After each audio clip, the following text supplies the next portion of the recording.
Então concorda que a religião também é uma forma de colonização. Sim, poderíamos pensar nessa perspectiva, sim, se tivermos em conta esses elementos que eu estou a colocar. Exatamente. Ok. Concordam com a ideia de um único Deus para os africanos, uma vez que antes da colonização portuguesa, os africanos adoravam várias entidades, vários deuses, não é? E com a chegada dos portugueses, com a chegada dos europeus, eles trouxeram Deus Uno, esse único Deus. Não é? Não entra aqui em choque com aquilo que é a nossa realidade como africano. Naturalmente, sim. Bom, talvez tenha que fazer uma ressalva que mesmo nem na própria Europa sempre foi assim, né? Não é esta coisa nem sempre, vamos lá dizer, foi de uma tradição monoteísta, não é? Sim. Nem na própria. Então, penso bom, mas esta foi, né, uma forma hegemônica, uma forma predominante, particularmente, não é, imposta para nós. Não é? Talvez minha tarefa não seja tanto de concordar ou discordar, mas de entender que foi nos imposta, não é, essa perspectiva num determinado momento histórico, uma perspectiva que, no fundo, ela, vou dizer assim, vingou até um nível, mas não de todo. Tal é que essas nossas manifestações, essas formas diversas de manifestação religiosa, elas continuam a existir. Significa que elas resistiram, não é, a esta pretensão de dominação por essa forma hegemônica de manifestação religiosa. Dr. Helder, sendo africano que é, de Gema, acredita na ancestralidade? Sim, acredito. Né? É um debate que está, né? Está em voga hoje. Não só hoje, né? Mas acho que né? Ele ganhou um outro lugar e um outro nível. Né? Acredito, sim. Penso que há uma relação interessante entre antropologia, história ou as histórias da África e a ancestralidade que nos permitem compreender não é? Quem nós somos, qual é o nosso lugar no mundo. Não é? E eu penso a ancestralidade enquanto ligação, não é? Podemos chamar de ligação que nós temos com, não é? Ligação, herança, genética ou cultural, não é? Ou cultural que nós temos com o passado. Com o passado, vamos lá dizer assim. Né? Um passado que também pode ser muito presente nesse sentido. Né? Então, penso a ancestralidade nessa chave e acho que é uma chave importante, né? É um conceito importante para nos entendermos. Se eu, no início, quando me colocava a questão né? Poderíamos existir, não é? Sem memória. E eu disse, bom, um povo sem história e sem memória é como uma árvore sem raízes. Então, acho que a ancestralidade ou este conceito permite-nos justamente compreender esta ligação, essa história. Não é? Somos o que somos hoje porque temos uma história. Porque temos, não é? E essa história é suportada por uma memória. Então,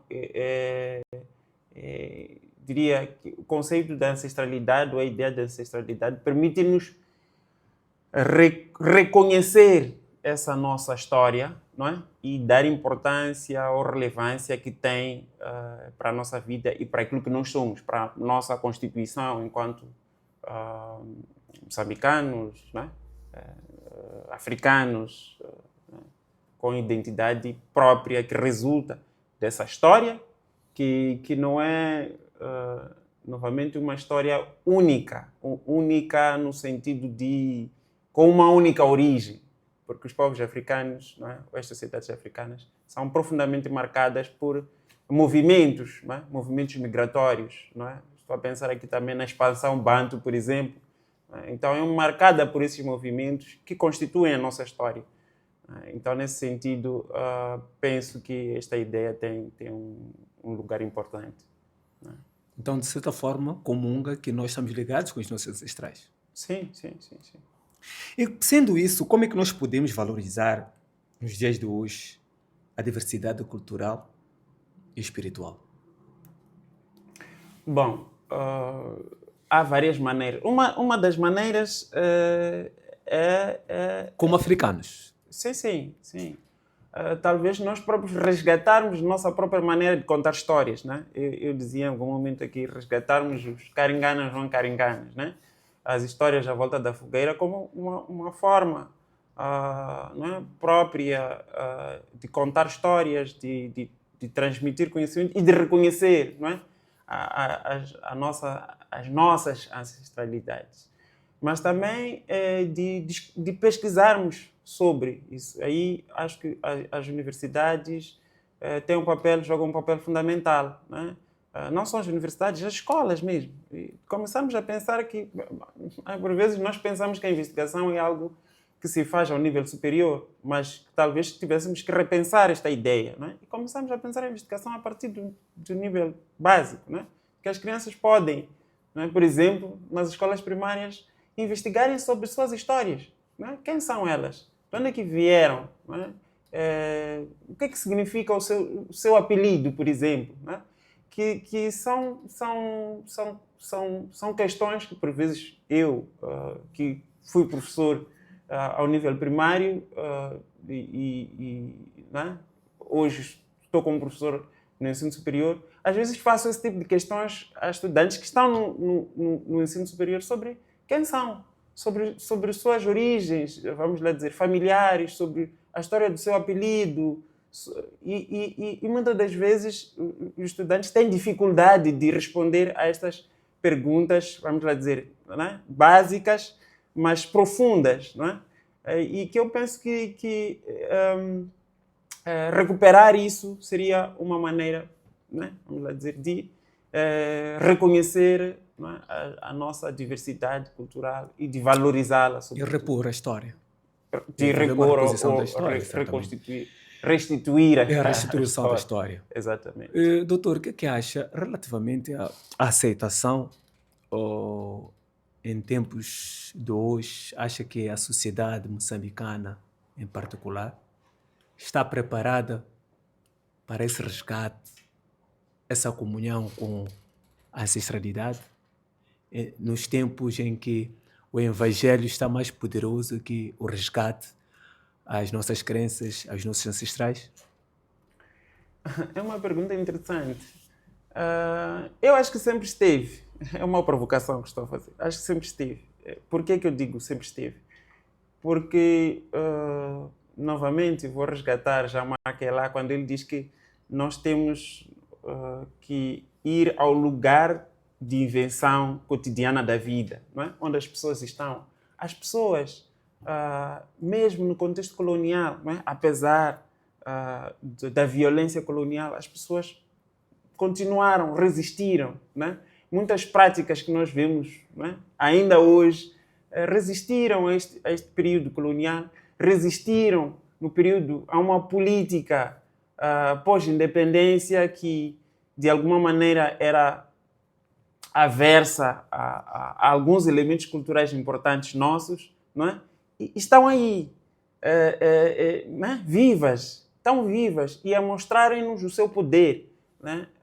Então, nesse sentido, eu digo que, sim, estas questões das quais nós estamos a falar hoje são questões que estão aí vivas, que nós, não necessariamente, nós, enquanto investigadores, não necessariamente vamos inventar, mas precisamos documentar, não é? Essas práticas, essas histórias, não é? E trazê-las, não é? E difundi-las para outros, para as novas gerações que não conhecem essa história. Não é? Mas, doutor, olha, indo mais profundo, vou dar exemplo da língua. Nós falamos uma língua também que não nos é nossa, uma língua que nos foi imposta, não é? E a língua portuguesa não será para nós uma arma de destruição maciça, na medida em que ela corta o nosso cordão umbilical com os nossos ancestrais, com os nossos familiares. Porque aqueles nossos familiares, aqueles nossos avós não falam, não têm um domínio da língua portuguesa. Então, não estará aqui a quebrar aqui o vínculo de transmissão da oralidade de conhecimento? Porque se eles falam língua chope, por hipótese, xangana, bitonga, etc., o chuabo, está-me a dizer que se o neto não fala uma das línguas nativas maternas, está a dizer que esse avô não tem como transmitir o conhecimento para esse neto. Nós estaríamos aqui sobre uma ruptura. Bom, ainda bem, mais um elemento né? Nesta coisa da valorização da diversidade, não é? Também é nossa responsabilidade, não é? Ensinarmos, não é? Teremos que ensinar os nossos avós a falar a língua portuguesa ou nós deveríamos resgatar as nossas línguas nacionais? Não, digo, é nossa responsabilidade resgatar as nossas línguas. E este movimento, veja, por exemplo, no contexto na nossa política educacional, ele já, né, já este reconhecimento que não havia algum tempo atrás, logo após a independência. A ideia era ensinar a língua portuguesa, a língua de unidade nacional, etc, etc. Mas percebeu-se também que, né, toda a discussão sobre o novo currículo a partir, né, dos anos 90, sobretudo anos 2000, não é? E esta coisa da introdução do ensino bilíngue em Moçambique é muito nesse reconhecimento de que nós precisamos de resgatar as nossas línguas, de valorizar as nossas línguas, de ensinar as nossas línguas para as crianças que não conhecem ou não dominam, que nasceram e começaram a sua vida a aprender a falar português como língua materna e que não dominam as outras. Mas também nós sabemos que Moçambique é constituído maioritariamente por pessoas que vivem em contextos rurais e que nesses contextos a língua né, de domínio não é a língua portuguesa, não é? É a sua língua local, materna, geralmente, não é? Então, eu penso que mesmo o português tanto pode ser, é uma faca de dois gumes, tanto pode ser um instrumento de dominação, mas também pode ser um instrumento de um outro nível, também um instrumento de libertação. Porque é possível aprendermos, por exemplo, eu aprendi a falar chope, não é? Em Maputo, porque a minha avó materna vivia conosco, com os meus pais falavam, e a minha dificuldade de comunicar-me com a minha avó, que só falava chope, e com a qual eu ficava a maior parte do tempo, obrigou-me a ter que aprender a falar chope. Então aprendi a falar chope, aprendi a falar xangana, não é? Entendo um pouco xitsua, não é? Não falo, a minha mãe é matso, o meu pai é chope. Eu nasci na Beira, mas cresci em Maputo e fazia esse movimento quando estivesse de férias. Meus pais, por vezes, levavam-me para Inharim, que é a terra dos meus pais. Então, cresci um pouco nesse contexto em que eu aprendo, né, a falar chope, né, no contexto de casa, a falar xangana no contexto do bairro. Então, aprendi. Os meus pais não vedaram, no meu caso particular, essa possibilidade. Apesar de eu ter iniciado o meu percurso escolar num contexto do centro da cidade de Maputo. Tá bem, mas falou da parte positiva do português, qual é que seria? É que penso que o português não pode ser excluído neste processo, né? Por que não? O português tornou-se nossa língua também. Está-se a discutir hoje a questão do português moçambicano, não é? Então, o português, vejo assim, não pode ser lido apenas na chave, né, de uma ferramenta de domínio colonial. Não é? Hoje, não penso que deve ser lido assim, não é? Mas nos apropriamos como uma forma de expressão. E que sofreu, não é, este português que nós falamos no contexto. Acha que nos apropriamos da língua portuguesa ou a língua portuguesa nos foi imposta? Olha, sim, nos foi imposta, mas nós nos apropriamos dela Porque e nós modificamos. não aceitamos falar a língua portuguesa de nossa livre e espontânea vontade. Nos foi imposta, fomos chicoteados, levamos Sim, para poder aprender a falar a língua portuguesa. mas Então não foi de livre e espontânea vontade que nós, moçambicanos, aprendemos a falar a língua portuguesa. Nos foi imposta, olha, com Leco, duras sanções para isso. Agora, quando nos apropriamos, é como se ela estivesse lá a passear a classe, nós lemos, gostamos, vimos, tornou-se uma coisa nossa. tudo bem, mas veja, logo após a independência, não foi uma obrigação dos portugueses a nós, ao nosso Estado, para que nós, né, vamos lá dizer, Assumíssemos adotássemos a língua portuguesa como uma língua de unidade nacional. Havia uma necessidade, né, que se explica, para além de outras questões que acho que não vale a pena neste momento entrar nesta conversa. Então, o que eu quero dizer é que esta questão é muito interessante, porque nós poderíamos nos perguntar, temos a Fortaleza de Maputo e temos lá, né, Mozinho de Albuquerque, não sei o quê, né? Este património é património nosso, é património dos portugueses. Está a perceber? Então, eu acho que esta história, a nossa relação com os portugueses, a história da nossa relação com os portugueses ou com Portugal. Nós né? é que temos relação com os portugueses é que tinham relação connosco. Estávamos em Porque relação, nós havia somos- uma relação, a sim, relação mas liga. uma relação desigual. Na Naturalmente. medida em que havia um dominante e um dominado. Sim, Então não era uma relação Igualitária, de sim. igualdade. O que eu quero dizer é que penso que, então, se nós discutirmos essa questão, né, pensarmos a língua como património, né, ou pensarmos, né, também património em termos edificado, né, iríamos destruir tudo aquilo porque aquilo foi, né, vangloriar né, os portugueses, está a perceber? Mas aquilo conta essa história. Então, o que eu quero dizer é que aqueles elementos da Fortaleza contam a história ou falam da presença colonial portuguesa em Moçambique. E conhecer essa história faz parte da nossa história, faz Mas, parte do doutor, nosso nós patrimônio. estaríamos a perpetuar uma história mal contada. Nós não temos um museu em Moçambique que reflete a história da resistência. Não temos.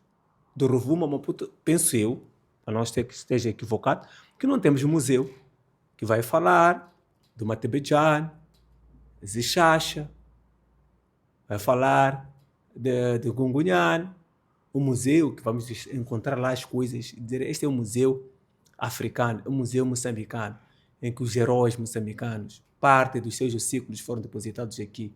Ou haver ali monumentos, estatuetas daqueles indivíduos que mostraram resistência ao domínio colonial português. Nós não temos. Mas do Rovuma ao Maputo tem sempre alguma coisa que vai te lembrar sempre a colonização. Que eu acho fundamental, não pode ser será um esquecido. bom marco? Não. Será um bom marco nós crescermos a sabermos que aquela estatueta que está ali é do opressor.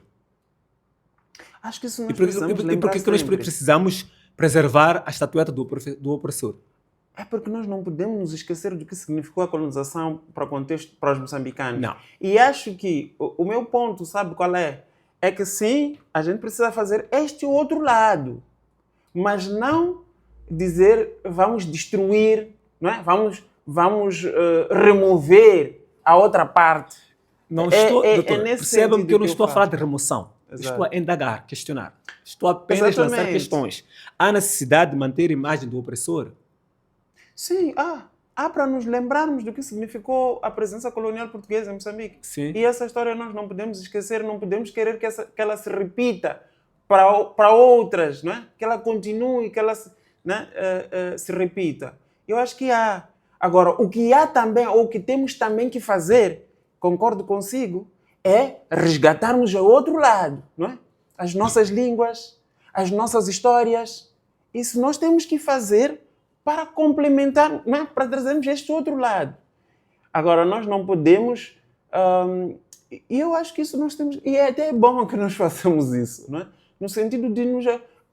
Esta história faz parte da nossa história ou do nosso patrimônio histórico. E nós não podemos, vamos lá dizer, apagar isso da nossa história. Sob o risco das próximas gerações não souberem ou não saberem o que é que significou a presença colonial, não é? Não saberem do caráter violento que foi, não é? E que até hoje, não é? Nos ressentimos desta violência. E nós como é que aparecemos na história europeia? Bom, qual é a imagem que eles desenham de nós? A imagem narrativa que historicamente desenharam é a imagem de que eles são superiores, heróis, não é? E nós somos escravos, não é? Né? Escravizados. Não é? Fomos escravizados. Não é? Mas eu penso que nós temos que contar essa outra história. Né?